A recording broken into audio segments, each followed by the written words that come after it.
La cruz del diablo. Leyenda de Gustavo Adolfo Bécquer. Que lo crea o no, me importa bien poco. Mi abuelo se lo narró a mi padre me lo ha referido a mí, y yo te lo cuento ahora, siquiera no sea más que por pasar el rato. El crepúsculo comenzaba a extender sus ligeras alas de vapor sobre las pintorescas orillas del Segre, cuando después de una fatigosa jornada llegamos a Belver, término de nuestro viaje.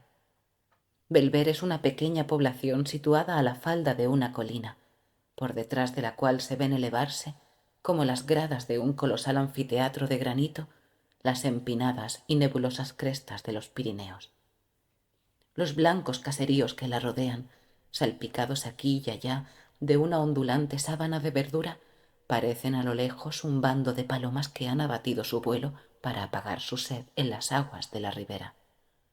Una pelada roca, a cuyos pies tuercen éstas su curso y sobre cuya cima se notan aún remotos vestigios de construcción, señala la antigua línea divisoria entre el condado de Urgel y el más importante de sus feudos.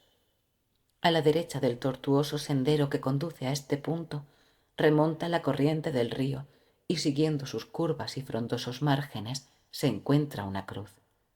El asta y los brazos son de hierro, la redonda base en que se apoya de mármol y la escalinata que a ella conduce de oscuros y mal unidos fragmentos de sillería. La destructora acción de los años, que ha cubierto de orín el metal, ha roto y carcomido la piedra de este monumento, entre cuyas hendiduras crecen algunas plantas trepadoras que suben enredándose hasta coronarlo, mientras una vieja y corpulenta encina le sirve de dosel. Yo había adelantado algunos minutos a mis compañeros de viaje y, deteniendo mi escuálida cabalgadura, contemplaba en silencio aquella cruz, muda y sencilla expresión de las creencias y la piedad de otros siglos. Un mundo de ideas se agolpó a mi imaginación en aquel instante. Ideas ligerísimas, sin forma determinada, que unían entre sí como un invisible hilo de luz la profunda soledad de aquellos lugares, el alto silencio de la naciente noche y la vaga melancolía de mi espíritu.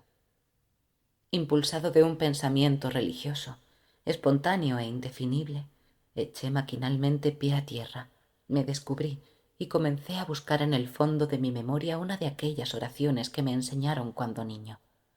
Una de aquellas oraciones que cuando más tarde se escapan involuntarias de nuestros labios parece que aligeran el pecho oprimido y, semejantes a las lágrimas, alivian el dolor que también toma estas formas para evaporarse. Ya había comenzado a murmurarla cuando de improviso sentí que me sacudían con violencia por los hombros. Volví la cara. Un hombre estaba al lado mío. Era uno de nuestros guías naturales del país, el cual, con una indescriptible expresión de terror pintada en el rostro, pugnaba por arrastrarme consigo y cubrir mi cabeza con el fieltro que aún tenía en mis manos. Mi primera mirada, mitad de asombro, mitad de cólera, equivalía a una interrogación enérgica, aunque muda. El pobre hombre, sin cejar en su empeño de alejarme de aquel sitio, contestó a ella con estas palabras que entonces no pude comprender, pero en las que había un acento de verdad que me sobrecogió. Por la memoria de su madre, por lo más sagrado que tenga en el mundo, señorito, cúbrase usted la cabeza y aléjese más que deprisa de esta cruz. ¿Tan desesperado está usted que, no bastándole la ayuda de Dios, recurre a la del demonio? Yo permanecí un rato mirándole en silencio. Francamente creí que estaba loco, pero él prosiguió con igual vehemencia. Usted busca la frontera. Pues bien, si delante de esa cruz le pide usted al cielo que le preste ayuda, las cumbres de los montes vecinos se levantarán en una sola noche hasta las estrellas invisibles, solo porque no encontremos la raya en toda nuestra vida. Yo no pude menos de sonreírme. ¿Se burla usted? ¿Cree acaso que esa es una cruz santa como la del porche de nuestra iglesia? ¿Quién lo duda? Pues se engaña usted de medio a medio, porque esa cruz, salvo lo que tiene de Dios, está maldita. Esa cruz pertenece a un espíritu maligno, y por eso le llaman la Cruz del Diablo. La Cruz del Diablo, repetí cediendo a sus instancias, sin darme cuenta a mí mismo del involuntario temor que comenzó a apoderarse de mi espíritu y que me rechazaba como una fuerza desconocida de aquel lugar. La Cruz del Diablo. Nunca ha herido mi imaginación una amalgama más disparatada de dos ideas tan absolutamente enemigas. Una cruz y del diablo. Vaya, vaya. Fuerza será que en llegando a la población me expliques este monstruoso absurdo. Durante este corto diálogo, nuestros camaradas que habían picado sus cabalgaduras se nos reunieron al pie de la cruz. Yo les expliqué en breves palabras lo que acababa de suceder. Monté nuevamente en mi rocín y las campanas de la parroquia llamaban lentamente a la oración cuando nos apeamos en el más escondido y lóbrego de los paradores de Belver. Las llamas rojas y azules se enroscaban chisporroteando a lo largo del grueso tronco de encina que ardía en el ancho hogar. Nuestras sombras, que se proyectaban temblando sobre los ennegrecidos muros, se empequeñecían o tomaban formas gigantescas según la hoguera despedía resplandores más o menos brillantes. El vaso de Sauco, ora vacío, ora lleno, y no de agua, como cangilón de noria, había dado 3 veces la vuelta en derredor del círculo que formábamos junto al fuego, y todos esperaban con impaciencia la historia de la cruz del diablo, que a guisa de postres de la frugal cena que acabábamos de consumir se nos había prometido, cuando nuestro guía tosió por 2 veces, se echó al coleto un último trago de vino, limpióse con el revés de la mano la boca y comenzó de este modo. Hace mucho tiempo, yo no sé cuánto, pero los moros ocupaban aún la mayor parte de España. Se llamaban condes nuestros reyes, y las villas y aldeas pertenecían en feudo a ciertos señores que a su vez prestaban homenaje a otros más poderosos, cuando acaeció lo que voy a referir a ustedes. Concluida esta breve introducción histórica, el héroe de la fiesta guardó silencio durante algunos segundos como para coordinar sus recuerdos y prosiguió así. Pues es el caso que en aquel tiempo remoto, esta villa y algunas otras formaban parte del patrimonio de un noble varón, cuyo castillo señorial se levantó por muchos siglos sobre la cresta de un peñasco que baña el Segre, del cual toma su nombre. Aún testifican la verdad de mi relación algunas informes ruinas que, cubiertas de jaramago y musgo, se alcanzan a ver sobre su cumbre desde el camino que conduce a este pueblo.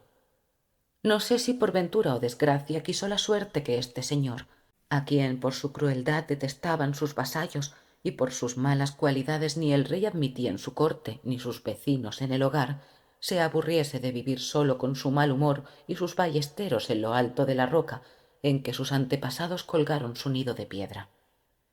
Devanábase noche y día los sesos en busca de alguna distracción propia de su carácter, lo cual era bastante difícil después de haberse cansado, como ya lo estaba, de mover guerra a sus vecinos, apalear a sus servidores y ahorcar a sus súbditos. En esta ocasión cuentan las crónicas que se le ocurrió, aunque sin ejemplar, una idea feliz. Sabiendo que los cristianos de otras poderosas naciones se aprestaban a partir juntos en una formidable armada a un país maravilloso para conquistar el sepulcro de nuestro Señor Jesucristo, que los moros tenían en su poder, se determinó a marchar en su seguimiento. Si realizó esta idea con objeto de purgar sus culpas, que no eran pocas, derramando su sangre en tan justa empresa, o con el de trasplantarse a un punto donde sus malas mañas no se conociesen, se ignora. Pero la verdad del caso es que, con gran contentamiento de grandes y chicos, de vasallos y de iguales, allegó cuanto dinero pudo, remidió sus pueblos del señorío mediante una gruesa cantidad, y no conservando de propiedad suya más que el peñón del Segre y las 4 torres del castillo, herencia de sus padres, desapareció de la noche a la mañana. La comarca entera respiró en libertad durante algún tiempo, como si despertara de una pesadilla. Ya no colgaban de sus sotos, en vez de frutas, racimos de hombres. Las muchachas del pueblo no temían al salir con su cántaro en la cabeza a tomar agua de la fuente del camino, ni los pastores llevaban sus rebaños al Segre por sendas impracticables y ocultas temblando encontrar a cada revuelta de la trocha a los ballesteros de su muy amado señor. Así transcurrió el espacio de 3 años. La historia del mal caballero, que sólo por este nombre se le conocía, comenzaba a pertenecer al exclusivo dominio de las viejas, que en las eternas veladas del invierno las relataban con voz hueca y temerosa a los asombrados chicos. Las madres asustaban a los pequeñuelos incorregibles o llorones diciéndoles: «¡Que viene el señor del Segre!», cuando he aquí que no sé si un día o una noche, si caído del cielo o abortado de los profundos, el temido señor apareció efectivamente y, como suele decirse, en carne y hueso, en mitad de sus antiguos vasallos. Renuncio a describir el efecto de esta agradable sorpresa. Ustedes se lo podrán figurar mejor que yo pintarlo, solo con decirles que tornaba reclamando sus vendidos derechos, que si malo se fue, peor volvió. Y si pobre y sin crédito se encontraba antes de partir a la guerra, ya no podía contar con más recursos que su despreocupación, su lanza y una media docena de aventureros tan desalmados y perdidos como su jefe. Como era natural, los pueblos se resistieron a pagar tributos que a tanta costa habían redimido, pero el señor puso fuego a sus heredades, a sus alquerías y a sus mieses. Entonces apelaron a la justicia del rey, pero el señor se burló de las cartas leyes de los condes soberanos. Las clavó en el postigo de sus torres y colgó a los faraútes de una encina. Exasperados y no encontrando otra vía de salvación, por último se pusieron de acuerdo entre sí, se encomendaron a la divina providencia y tomaron las armas. Pero el señor llamó a sus secuaces, llamó en su ayuda al diablo, se encaramó a su roca y se preparó a la lucha. Esta comenzó terrible y sangrienta. Se peleaba con todas armas, en todos sitios y a todas horas, con la espada y el fuego, en la montaña y en la llanura, en el día y en la noche. Aquello no era pelear para vivir, era vivir para pelear. Al cabo, triunfó la causa de la justicia. Oigan ustedes cómo. Una noche oscura, muy oscura, en que no se oía ni un rumor en la tierra ni brillaba un solo astro en el cielo, los señores de la fortaleza, engreídos por una reciente victoria, se repartían el botín, y ebrios con el vapor de los licores, en mitad de la loca y estruendosa orgía, entonaban sacrílegos cantares en loor de su infernal patrono. Como dejo dicho, nada se oía en derredor del castillo, excepto el eco de las blasfemias, que palpitaban perdidas en el sombrío seno de la noche, como palpitan las almas de los condenados envueltas en los pliegues del huracán de los infiernos. Ya los descuidados centinelas habían fijado algunas veces sus ojos en la villa que reposaba silenciosa y se habían dormido sin temor a una sorpresa, apoyados en el grueso tronco de sus lanzas, cuando he aquí que algunos aldeanos, resueltos a morir y protegidos por la sombra, comenzaron a escalar el cubierto peñón del Segre, a cuya cima tocaron a punto de la medianoche. Una vez en la cima, lo que faltaba por hacer fue obra de poco tiempo. Los centinelas salvaron de un solo salto el valladar que separa el sueño de la muerte. El fuego, aplicado con teas de resina al puente y al rastrillo, se comunicó con la rapidez del relámpago a los muros, y los escaladores, favorecidos por la confusión y abriéndose paso entre las llamas, dieron fin con los habitantes de aquella guarida en un abrir y cerrar de ojos. Todos perecieron. Cuando el cercano día comenzó a blanquear las altas copas de los enebros, humeaban aún los calcinados escombros de las desplomadas torres, y a través de sus anchas brechas, chispeando al herirla la luz y colgada de uno de los negros pilares de la sala del festín, era fácil divisar la armadura del temido jefe, cuyo cadáver, cubierto de sangre y polvo, yacía entre los desgarrados tapices y las calientes cenizas, confundido con los de sus oscuros compañeros. El tiempo pasó. Comenzaron los zarzales a rastrear por los desiertos patios, la hiedra a enredarse en los oscuros machones y las campanillas azules a mecerse colgadas de las mismas almenas. Los desiguales soplos de la brisa, el graznido de las aves nocturnas y el rumor de los reptiles que se deslizaban entre las altas hierbas turbaban sólo de vez en cuando el silencio de muerte de aquel lugar maldecido. Los insepultos huesos de sus antiguos moradores blanqueaban el rayo de la luna, y aún podía verse el haz de armas del señor del Segre, colgado del negro pilar de la sala del festín. Nadie osaba tocarle, pero corrían mil fábulas acerca de aquel objeto, causa incesante de hablillas y terrores para los que le miraban llamear durante el día, herido por la luz del sol, o creían percibir en las altas horas de la noche el metálico son de sus piezas, que chocaban entre sí cuando las movía el viento, con un gemido prolongado y triste.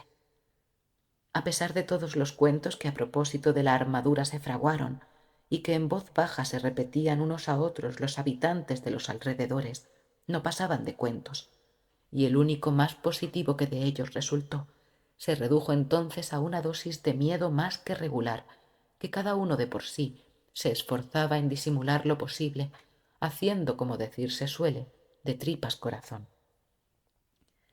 Si de aquí no hubiera pasado la cosa, nada se habría perdido. Pero el diablo, a lo que parece, no se encontraba satisfecho de su obra, sin duda con el permiso de Dios y a fin de hacer purgar a la comarca algunas culpas, volvió a tomar cartas en el asunto. Desde este momento, las fábulas que hasta aquella época no pasaron de un rumor vago y sin viso alguno de verosimilitud, comenzaron a tomar consistencia y a hacerse de día en día más probables. En efecto, hacía algunas noches que todo el pueblo había podido observar un extraño fenómeno. Entre las sombras, a lo lejos, ya subiendo las retorcidas cuestas del peñón del Segre, ya vagando entre las ruinas del castillo, ya cerniéndose al parecer en los aires, se veían correr, cruzarse, esconderse y tornar a aparecer para alejarse en distintas direcciones unas luces misteriosas y fantásticas, cuya procedencia nadie sabía explicar. Esto se repitió por 3 o 4 noches durante el intervalo de un mes, y los confusos aldeanos esperaban inquietos el resultado de aquellos conciliábulos, que ciertamente no se hizo aguardar mucho, cuando 3 o 4 alquerías incendiadas, varias reses desaparecidas y los cadáveres de algunos caminantes despeñados en los precipicios pusieron en alarma a todo el territorio en 10 leguas a la redonda. Ya no quedó duda alguna. Una banda de malhechores se albergaba en los subterráneos del castillo. Estos, que sólo se presentaban al principio muy de tarde en tarde y en determinados puntos del bosque que aun en el día se dilata a lo largo de la ribera, concluyeron por ocupar casi todos los desfiladeros de las montañas, emboscarse en los caminos, saquear los valles y descender como un torrente a la llanura, donde a este quiero, a este no quiero, no dejaban títere con cabeza. Los asesinatos se multiplicaban. Las muchachas desaparecían y los niños eran arrancados de las cunas a pesar de los lamentos de sus madres, para servirlos en diabólicos festines en que, según la creencia general, los pasos sagrados sustraídos de las profanadas iglesias servían de copas. El terror llegó a apoderarse de los ánimos en un grado tal que al toque de oraciones nadie se aventuraba a salir de su casa, en la que no siempre se creían seguros de los bandidos del Peñón. Mas ¿quiénes eran estos? ¿De dónde habían venido? ¿Cuál era el nombre de su misterioso jefe? He aquí el enigma que todos querían explicar y que nadie podía resolver hasta entonces, aunque se observase desde luego que la armadura del señor feudal había desaparecido del sitio que antes ocupara, y posteriormente varios labradores hubiesen afirmado que el capitán de aquella desalmada gavilla marchaba a su frente, cubierto con una que, de no ser la misma, se le asemejaba en un todo. Cuanto queda repetido, si se le despoja de esa parte de fantasía con que el miedo abulta y completa sus creaciones favoritas, nada tiene en sí de sobrenatural y extraño. Qué cosa más corriente en unos bandidos que las ferocidades con que éstos se distinguían, ni más natural que el apoderarse su jefe de las abandonadas armas del señor del Segre. Sin embargo, algunas revelaciones hechas antes de morir por uno de sus secuaces, prisionero en las últimas refriegas, acabaron de colmar la medida, preocupando el ánimo de los más incrédulos. Poco más o menos, El contenido de su confesión era este. Yo, dijo, pertenezco a una noble familia. Los extravíos de mi juventud, mis locas prodigalidades y mis crímenes, por último, atrajeron sobre mi cabeza la cólera de mis deudos y la maldición de mi padre, que me desheredó al expirar. Hallándome solo y sin recursos de ninguna especie, el diablo sin duda debió sugerirme la idea de reunir a algunos jóvenes que se encontraban en una situación idéntica a la mía, los cuales, seducidos con la promesa de un porvenir de disipación, libertad y abundancia, no vacilaron un instante en suscribir a mis designios. Estos se reducían a formar una banda de jóvenes de buen humor, despreocupados y poco temerosos del peligro, que desde allí en adelante vivirían alegremente del producto de su valor y a costa del país, hasta tanto que Dios se sirviera disponer de cada uno de ellos conforme a su voluntad, según hoy a mí me sucede. Con este objeto señalamos esta comarca para teatro de nuestras expediciones futuras y escogimos como punto el más a propósito para nuestras reuniones el abandonado castillo del Segre, lugar seguro, no tanto por su posición fuerte y ventajosa, como por hallarse defendido contra el vulgo por las supersticiones y el miedo. Congregados una noche bajo sus ruinosas arcadas, alrededor de una hoguera que iluminaba con su rojizo resplandor las desiertas galerías, trabóse una acalorada disputa sobre cuál de nosotros había de ser elegido jefe. Cada uno alegó sus méritos. Yo expuse mis derechos. Ya los unos murmuraban entre sí con ojeadas amenazadoras, ya los otros, con voces descompuestas por la embriaguez, habían puesto la mano sobre el pomo de sus puñales para dirimir la cuestión, cuando de repente oímos un extraño crujir de armas, acompañado de pisadas huecas y sonantes, que de cada vez se hacían más distintas. Todos arrojamos a nuestro alrededor una inquieta mirada de desconfianza.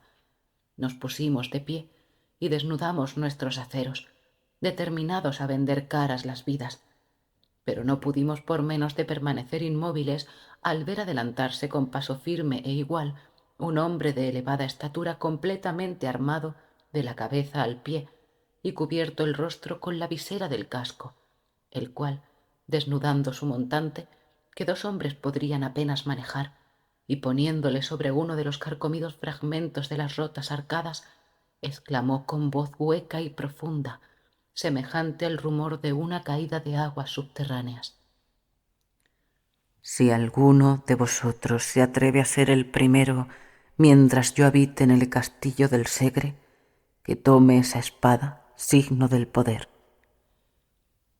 Todos guardamos silencio, hasta que, transcurrido el primer momento de estupor, le proclamamos a grandes voces nuestro capitán, ofreciéndole una copa de nuestro vino, la cual rehusó por señas, acaso por no descubrir la faz, que en vano procuramos distinguir a través de las rejillas de hierro que la ocultaban a nuestros ojos. No obstante, aquella noche pronunciamos el más formidable de los juramentos, y a la siguiente dieron principio nuestras nocturnas correrías. En ellas nuestro misterioso jefe marchaba siempre delante de todos. Ni el fuego le ataja, ni los peligros le intimidan, ni las lágrimas le conmueven. Nunca despliega sus labios, pero cuando la sangre humea en nuestras manos, como cuando los templos se derrumban calcinados por las llamas, cuando las mujeres huyen espantadas entre las ruinas y los niños arrojan gritos de dolor y los ancianos perecen a nuestros golpes, contesta con una carcajada de feroz alegría a los gemidos, a las imprecaciones y a los lamentos. Jamás se desnuda de sus armas, ni abate la visera de su casco después de la victoria, ni participa del festín ni se entrega al sueño. Las espadas que le hieren se hunden entre las piezas de su armadura y ni le causan la muerte, ni se retiran teñidas en sangre. El fuego enrojece su espaldar y su cota, y aún prosigue impávido entre las llamas, buscando nuevas víctimas. Desprecia el oro, aborrece la hermosura y no le inquieta la ambición. Entre nosotros, unos le creen un extravagante, otros un noble arruinado que por un resto de pudor se tapa la cara, y no falta quien se encuentra convencido de que es el mismo diablo en persona. El autor de esas revelaciones murió con la sonrisa de la mofa en los labios y sin arrepentirse de sus culpas. Varios de sus iguales le siguieron en diversas épocas al suplicio, pero el temible jefe, a quien continuamente se unían nuevos prosélitos, no cesaba en sus desastrosas empresas. Los infelices habitantes de la comarca, cada vez más aburridos y desesperados, no acertaban ya con la determinación que debería tomarse para concluir de un todo con aquel orden de cosas, cada día más insoportable y triste.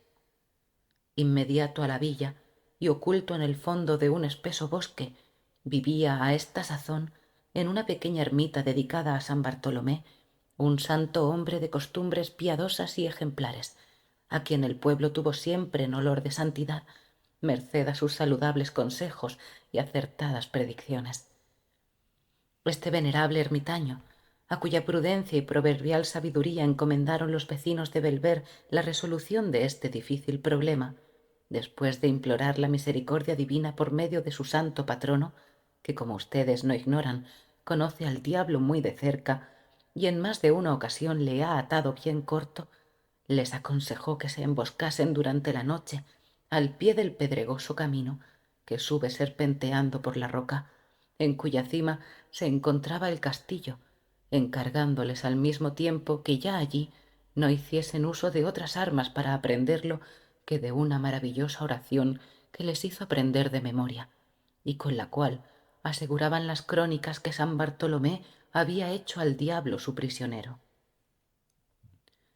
Púsose en planta el proyecto, y su resultado excedió a cuantas esperanzas se habían concebido, pues aún no iluminaba el sol del otro día la alta torre de Belver, cuando sus habitantes, reunidos en grupos en la plaza mayor, se contaban unos a otros con aire de misterio cómo aquella noche, fuertemente atado de pies y manos y a los lomos de una poderosa mula, había entrado en la población el famoso capitán de los bandidos del Segre.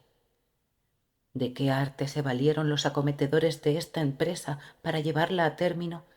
Ni nadie se lo acertaba a explicar, ni ellos mismos podían decirlo. Pero el hecho era que gracias a la oración del santo o al valor de sus devotos, la cosa había sucedido tal como se refería.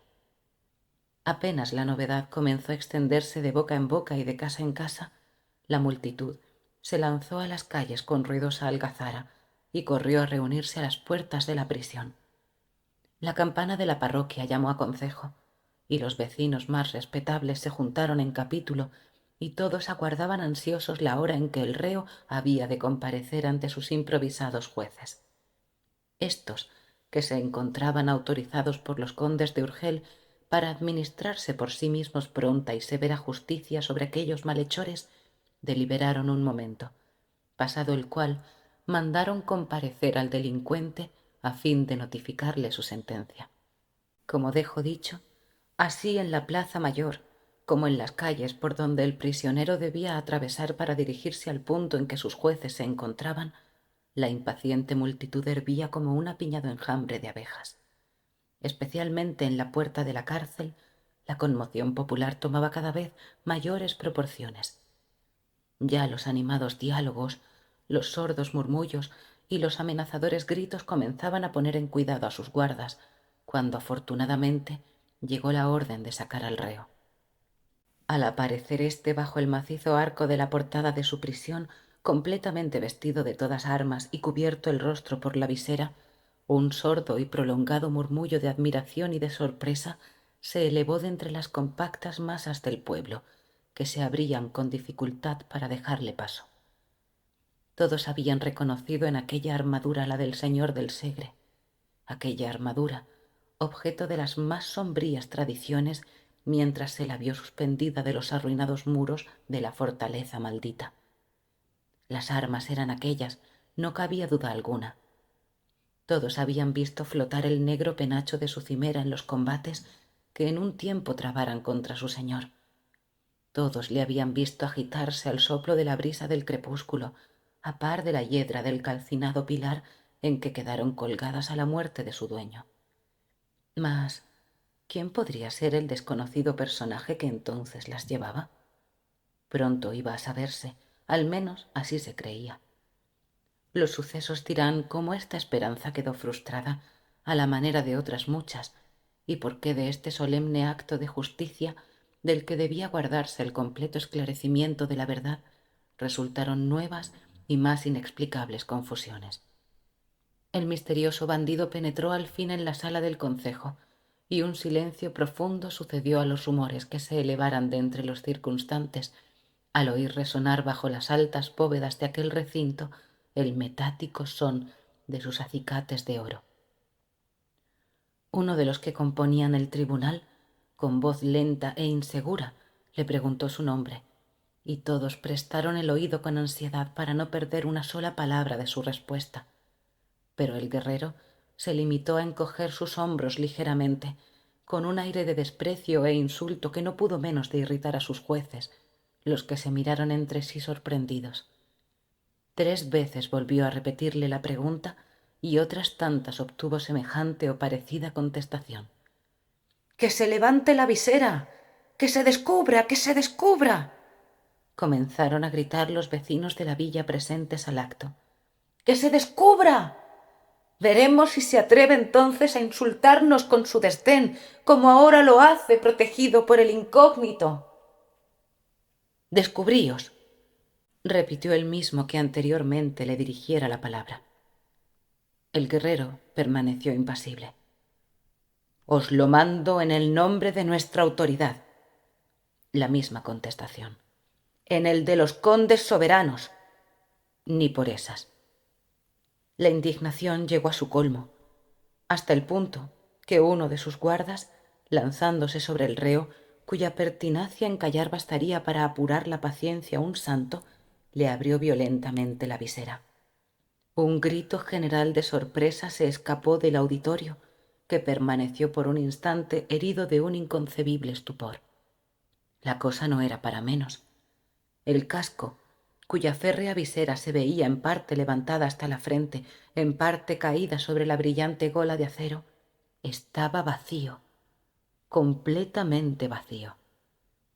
Cuando pasado ya el primer momento de terror quisieron tocarle, la armadura se estremeció ligeramente y, descomponiéndose en piezas, cayó al suelo con un ruido sordo y extraño. La mayor parte de los espectadores, a la vista del nuevo prodigio, abandonaron tumultuosamente la habitación y salieron despavoridos a la plaza. La nueva se divulgó con la rapidez del pensamiento entre la multitud, que aguardaba impaciente el resultado del juicio, y fue tal alarma, la revuelta y la vocería, que ya a nadie cupo duda sobre lo que de pública voz se aseguraba, esto es, que el diablo, a la muerte del señor del Segre, había heredado los feudos de Belver. Al fin se apaciguó el tumulto y decidióse volver a un calabozo la maravillosa armadura. Ya en él despacháronse 4 emisarios que en representación de la atribulada villa hiciesen presente el caso al conde de Urgel y al arzobispo, los que no tardaron muchos días en tornar con la resolución de estos personajes, resolución que, como suele decirse, era breve y compedillosa. «Cuélguese», les dijeron, «la armadura en la plaza mayor de la villa, que si el diablo la ocupa, fuerza le será el abandonarla o ahorcarse con ella». Encantados los habitantes de Belver con tan ingeniosa solución, volvieron a reunirse en concejo. Mandaron levantar una altísima horca en la plaza, y cuando ya la multitud ocupaba sus avenidas, se dirigieron a la cárcel por la armadura, en corporación y con toda la solemnidad que la importancia del caso requería. Cuando la respetable comitiva llegó al macizo arco que daba entrada al edificio, un hombre pálido y descompuesto se arrojó al suelo en presencia de los aturdidos circunstantes, exclamando con lágrimas en los ojos: «Perdón, señores, perdón». «¿Perdón para quién?», dijeron algunos. «¿Para el diablo que habita dentro de la armadura del señor del Segre?». «Para mí», prosiguió con voz trémula el infeliz, en quien todos reconocieron al alcaide de las prisiones. «Para mí, porque las armas han desaparecido».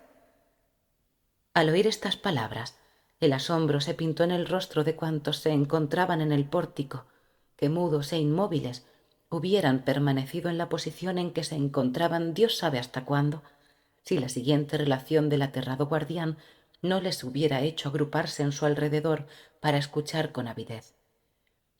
«Perdonadme, señores», decía el pobre alcaide, «y yo no os ocultaré nada, siquiera sea en contra mía». Todos guardaron silencio y él prosiguió así. «Yo no acertaré nunca a dar razón, pero es el caso que la historia de las armas vacías me pareció siempre una fábula tejida en favor de algún noble personaje, a quien tal vez altas razones de conveniencia pública no permitían ni descubrir ni castigar. En esta creencia estuve siempre, creencia en que no podía menos de confirmarme la inmovilidad en que se encontraban desde que por segunda vez tornaron a la cárcel traídas del concejo. En vano, una noche y otra, deseando sorprender su misterio, si misterio en ellas había, me levantaba poco a poco y aplicaba el oído a los intersticios de la cerrada puerta de su calabozo. Ni un rumor se percibía. En vano procuré observarlas a través de un pequeño agujero producido en el muro, arrojadas sobre un poco de paja, y en uno de los más oscuros rincones permanecían un día y otro, descompuestas e inmóviles. Una noche, por último, aguijoneado por la curiosidad y deseando convencerme por mí mismo de que aquel objeto de terror nada tenía de misterioso, encendí una linterna, bajé a las prisiones, levanté sus dobles aldabas y, no cuidando siquiera, tanta era mi fe en que todo no pasaba de un cuento, de cerrar las puertas tras mí, penetré en el calabozo. Nunca lo hubiera hecho. Apenas anduve algunos pasos. La luz de mi linterna se apagó por sí sola y mis dientes comenzaron a chocar y mis cabellos a erizarse. Turbando el profundo silencio que me rodeaba, había oído como un ruido de hierros que se removían y chocaban al unirse entre las sombras. Mi primer movimiento fue arrojarme a la puerta para cerrar el paso, pero al asir sus hojas sentí sobre mis hombros una mano formidable cubierta con un guantelete que, después de sacudirme con violencia, me derribó bajo el dintel. Allí permanecí hasta la mañana siguiente, que me encontraron mis servidores falto de sentido y recordando solo que después de mi caída había creído percibir confusamente como unas pisadas sonoras, al compás de las cuales resonaba un rumor de espuelas que poco a poco se fue alejando hasta perderse. Cuando concluyó el alcaide, reinó un profundo silencio, al que siguió luego un infernal concierto de lamentaciones, gritos y amenazas. Trabajo costó a los más pacíficos de contener al pueblo, que, furioso con la novedad, pedía a grandes voces la muerte del curioso autor de su nueva desgracia. Al cabo, logróse apaciguar el tumulto y comenzaron a disponerse a una nueva persecución. Esta obtuvo también un resultado satisfactorio. Al cabo de algunos días, la armadura volvió a encontrarse en poder de sus perseguidores. Conocida la fórmula y mediante la ayuda de San Bartolomé, la cosa no era ya muy difícil. Pero aún quedaba algo por hacer, pues en vano, a fin de sujetarla, la colgaron de una horca. En vano emplearon la más exquisita vigilancia con el objeto de quitarle toda ocasión de escaparse por esos mundos. En cuanto las desunidas armas veían dos dedos de luz, se encajaban, y pian pianito volvían a tomar el trote y emprender de nuevo sus excursiones por montes y llanos, que era una bendición del cielo. Aquello era el cuento de nunca acabar. En tan angustiosa situación, los vecinos se repartieron entre sí las piezas de la armadura, que acaso por la 100ª vez se encontraba en sus manos, y rogaron al piadoso eremita que un día los iluminó con sus consejos, decidiera lo que debía hacerse de ella. El santo varón ordenó al pueblo una penitencia general. Se encerró por 3 días en el fondo de la caverna que le servía de asilo, y al cabo de ellos dispuso que se fundiesen las diabólicas armas y con ellas y algunos sillares del castillo del Segre se levantase una cruz. La operación se llevó a término, aunque no sin que nuevos y aterradores prodigios llenasen de pavor el ánimo de los consternados habitantes de Bellver. En tanto que las piezas arrojadas a las llamas comenzaban a enrojecerse, largos y profundos gemidos parecían escaparse de la ancha hoguera, de entre cuyos troncos saltaban como si estuvieran vivas y sintiesen la acción del fuego. Una tromba de chispas rojas verdes y azules, danzaban en la cúspide de sus encendidas lenguas y se retorcían crujiendo como si una legión de diablos cabalgando sobre ellas pugnase por libertar a su señor de aquel tormento. Extraña, horrible fue la operación en tanto que la candente armadura perdía su forma para tomarla de una cruz. Los martillos caían resonando con un espantoso estruendo sobre el yunque, al que 20 trabajadores vigorosos sujetaban las barras del hirviente metal que palpitaba y gemía al sentir los golpes. Ya se extendían los brazos del signo de nuestra redención, ya comenzaba a formarse la cabecera, cuando la diabólica y encendida masa se retorcía de nuevo como en una convulsión espantosa, y rodeándose al cuerpo de los desgraciados que pugnaban por desasirse de sus brazos de muerte, se enroscaba en anillas como una culebra o se contraía en zigzag como un relámpago. El constante trabajo, la fe, las oraciones y el agua bendita consiguieron, por último, vencer al espíritu infernal y la armadura se convirtió en cruz. Esa cruz es la que hoy habéis visto y a la cual se encuentra sujeto el diablo que le presta su nombre.